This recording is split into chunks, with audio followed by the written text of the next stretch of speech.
करीब 360 बीसी में लिखी गई ग्रीक फिलोसोफर प्लाटो की एक किताब में एक रहस्यमय शहर का जिक्र था जिसका नाम था एटलांटिस। इस जगह को उस समय की सबसे खुशहाल और एडवांस जगह माना जाता था। एडवांस मतलब ये नहीं कि उस टाइम के लोग लैपटॉप या मोबाइल यूज करते थे, लेकिन वहाँ के समय के हिसाब से वो लोग ऐसी टेक्निक्स जानते थे जो उस समय के लोगों ने सोची ना होगी। ये एटलांटिस शहर 10,000 साल पहले था और ये बिल्कुल फ्यूचरिस्टिक दिखाई देता है। इस शहर की हर रिंग अलग मेटल से बनाई गई थी और सोचो ये सब काम किया गया था विदाउट एनी मॉडर्न टेक्नोलॉजी। देखो मैं ये नहीं कहूंगा कि इनका एलियन से कांटेक्ट था, ऐसी बातें तो मैं हर वीडियो में करता हूं, लेकिन सोचने वाली बात यह है कि इतनी एडवांस टेक्नोलॉजी वाली एक सभ्यता, इतना बढ़िया बेहतरीन एक फ्यूचरिस्टिक शहर अचानक से रातों रात गायब हो गया। ये पानी में डूब गया या इसके गायब होने के पीछे कोई और वजह थी, कोई नहीं जानता। वैज्ञानिकों के मन में आज भी सवाल है कि क्या इतना एडवांस शहर आज भी ओशियन के अंदर है? क्या कारण था कि इतनी मॉडर्न सभ्यता रातों रात गायब हो गई? आखिर कहां गए वो लोग? लेकिन इस वीडियो में हम सवाल उठाने नहीं आए हैं, हम तो आए हैं एक दावे की सच्चाई का पता लगाने। दावा यह है कि एटलांटिस शहर मिला है और वो भी सहारा रेगिस्तान के नीचे। तो इस वीडियो को बिल्कुल स्किप मत करना क्योंकि बहुत मजा आने वाला है। तो चलते हैं एटलांटिस शहर और सहारा रेगिस्तान के शहर पर आज के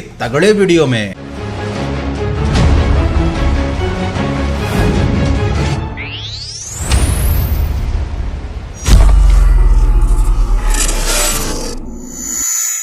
ग्रीक सभ्यता का शहर एटलांटिस, जो अटलांटिक महासागर में एटलांटिस नाम के टापू पर स्थित था। इस शहर का जिक्र यूनान के दार्शनिक और गणितज्ञ प्लेटो की कहानियों में मिलता है, लेकिन ये शहर सच्चाई थी या केवल प्लेटो की एक कल्पना मात्र थी, इसका आज तक किसी के पास कोई सबूत नहीं है। लेकिन दुनिया भर के लोग प्लेटो द्वारा लिखी गई रचनाओं को सच मानते हैं। लोगों का ऐसा विश्वास है कि एटलांटिस नाम का शहर ग्रीक सभ्यता का सबसे आधुनिक शहर था, जो भूतकाल में एक समय पर अस्तित्व में रहा करता था, लेकिन आज ये अस्तित्व में नहीं है और ना ही इसका कोई सबूत बचा है। लेकिन ये शहर कहाँ गायब हुआ, इसके पीछे एक छोटी सी थ्योरी है जो मैं आपको आगे बताने वाला हूँ। और ऐसा भी माना जा रहा है कि ये सहारा रेगिस्तान के नीचे छिपा हुआ है। अब आपके मन में सवाल आ रहा होगा, एक ऐसा शहर जो टापू पर बसा था, मतलब जिसके चारों तरफ पानी ही पानी था, वो एक मरुस्थल मतलब एक रेगिस्तान के नीचे आकर कैसे चला गया? यह सोचने वाली बात है कि शहर के ऊपर मरुस्थल आया कैसे। तो इस गुत्थी को समझने के लिए पहले आपको सहारा रेगिस्तान चलना होगा मेरे साथ।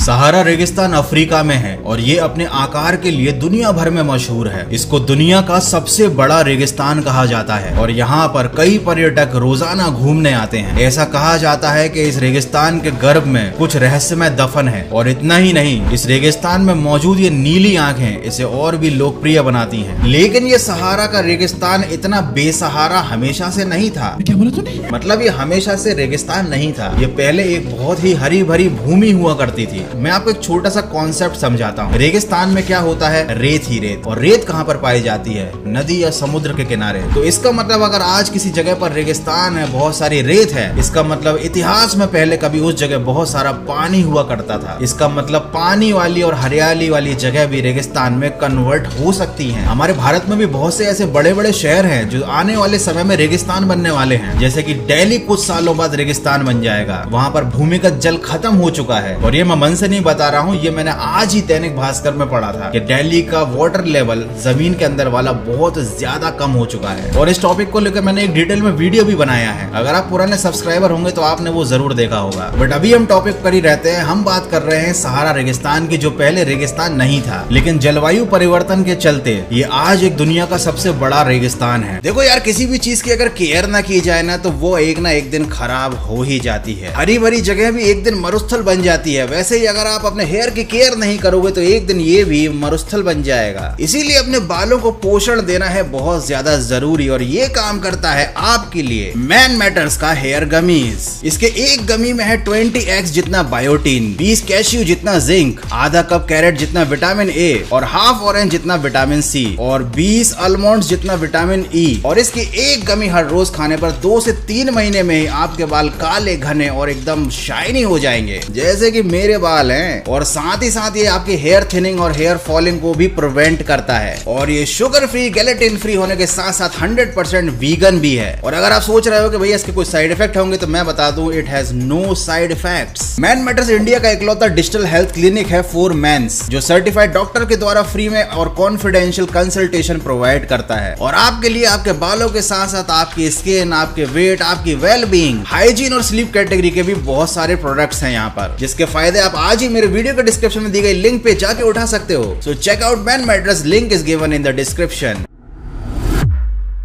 जरा इस तस्वीर को ध्यान से देखिए। अटलांटिस शहर ऊपर से कुछ ऐसा दिखाई देता था, और सहारा रेगिस्तान में मौजूद ये रहस्यमयी आंखें भी कुछ कुछ अटलांटिस के अवशेषों की तरह ही दिखाई देती हैं, क्योंकि इनमें भी वैसे ही रिंग्स हैं। प्लेटो ने अपनी किताबों में अटलांटिस शहर के अंत के समय का पूरा डिस्क्रिप्शन दिया है, और उन्होंने वो समय भी मेंशन किया है जब अटलांटिस शहर खत्म हो रहा था। और कोइंसिडेंस की बात यह है कि ये वही समय है जब हमारी धरती के हिस्टोरी के मुताबिक उस समय असल में एक जियोलॉजिकल फेनोमेना भी हुआ था, जिसका नाम था मेल्ट वाटर पल्स 1b, जिसमें साउथ पोल और नॉर्थ पोल की बर्फ की चादरें पिघलने की वजह से पानी का लेवल एकदम से बहुत ज्यादा बढ़ गया था, और समुद्र में पानी की ऊंचाई करीब 14 मीटर तक ऊपर चली गई थी। और साइंटिस्ट तो यही रीजन मानते हैं, पानी का लेवल ऊपर बढ़ने की वजह से अटलांटिस शहर, जो कि एक टापू पर था, वो डूब गया, और उसमें रहने वाले लोगों ने उस जगह को हमेशा के लिए छोड़ दिया। लेकिन भैया, अगर वो लोग इतने एडवांस थे तो किसी और जगह एक नया शहर बसा लेते। हो सकता है कि शायद अचानक आई इस बाढ़ की वजह से वो सब लोग वहीं मर गए हों, और इस सभ्यता का वहीं पर पूरी तरीके से अंत हो गया हो।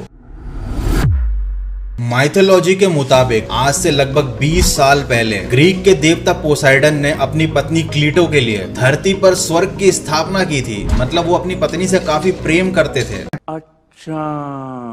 और इस स्वर्ग का नाम यू नो इट कि ये अटलांटिस शहर ही था। धीरे धीरे अटलांटिस शहर का विज्ञान इतना उन्नत हो गया कि धीरे धीरे वहाँ के लोग स्वयं को भगवान के समान मानने लगे, जिसके फलस्वरूप देवताओं के विरुद्ध ही एक युद्ध का प्रारंभ हुआ। एक युद्ध हुआ अटलांटिस में रहने वाले लोगों और देवताओं के बीच में। लेकिन चूंकि पोसाइडन ने ही अटलांटिस को बनाया था, उन्होंने क्रोध में आकर इस पूरी सभ्यता और इस शहर को समुद्र में डुबा दिया, और अपनी रानी क्लीटो को एक द्वीप पर तिलिस्म बनाकर कैद कर दिया। और माना जाता है कि वो रहस्यमय द्वीप और उसके आसपास का तिलिस्म आज के जमाने में बरमूडा ट्रायंगल के नाम से जाना जाता है। हालांकि ये सिर्फ एक माइथोलॉजिकल कहानी है, लेकिन ये काफी ज्यादा इंटरेस्टिंग है। हालांकि वैज्ञानिकों ने इस बारे में लंबी खोज की, और उन्हें जो भी सबूत मिले उनसे यही कहा जा सकता है कि सहारा का ये इलाका पूर्व में पूरी तरीके से समुद्र में ढका हुआ था। धीरे धीरे परिवर्तन आता गया, मौसम बदलता गया, ये दुनिया के सबसे बड़े रेगिस्तान में तब्दील हो गया, और पानी के अंदर डूबा हुआ अटलांटिस शहर आज सहारा रेगिस्तान की धरती के नीचे खोजे जाने का इंतजार कर रहा है। और सहारा रेगिस्तान के नीचे बसे इस शहर के कुछ अवशेष इन नीली आंखों के रूप में अंतरिक्ष से और सैटेलाइट से साफ दिखाई देते हैं। कुछ साइंटिस्ट ये कहते हैं कि ये अटलांटिस शहर नहीं, बल्कि पानी के बहाव की वजह से रेत और पानी ने मिलकर ऐसी आकृति का निर्माण किया जो अंतरिक्ष से देखने पर आंखों की तरह लगती है, और आगे चलकर इसे सहारा की आंख कहा जाने लगा। लेकिन आज भी ये चीज प्रूफ नहीं हो पाई है, इसका कोई सॉलिड रीजन नहीं मिला है कि ये आंखें सहारा रेगिस्तान में आकर क्यों बनी है, पानी के बहाव की वजह से या फिर अटलांटिस शहर के टूटे हुए स्ट्रक्चर की वजह से। शिकागो यूनिवर्सिटी के एक रिसर्च दल ने दक्षिण पूर्वी अल्जीरिया में, मतलब सहारा रेगिस्तान के ही एक इलाके में, डायनासोरों के अवशेष तलाशे, और उन्हें वहां पर एक विशालकाय कब्रिस्तान मिला। आगे खोज करने पर उन्हें जानवरों,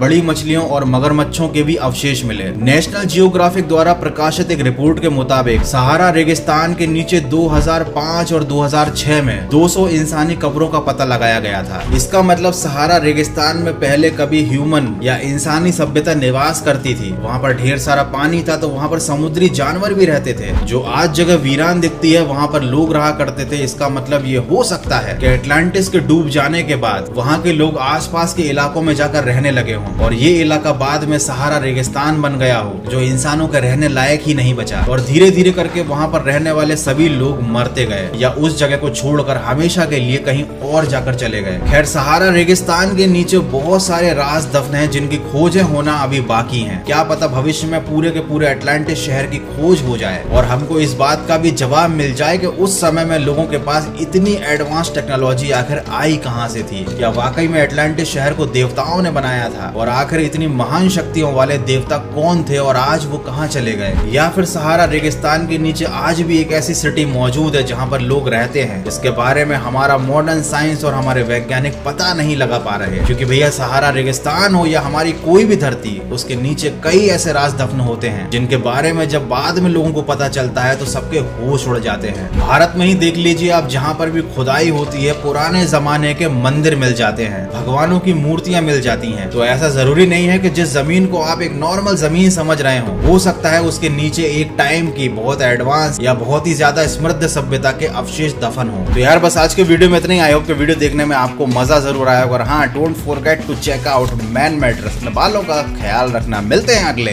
तगड़े वीडियो में।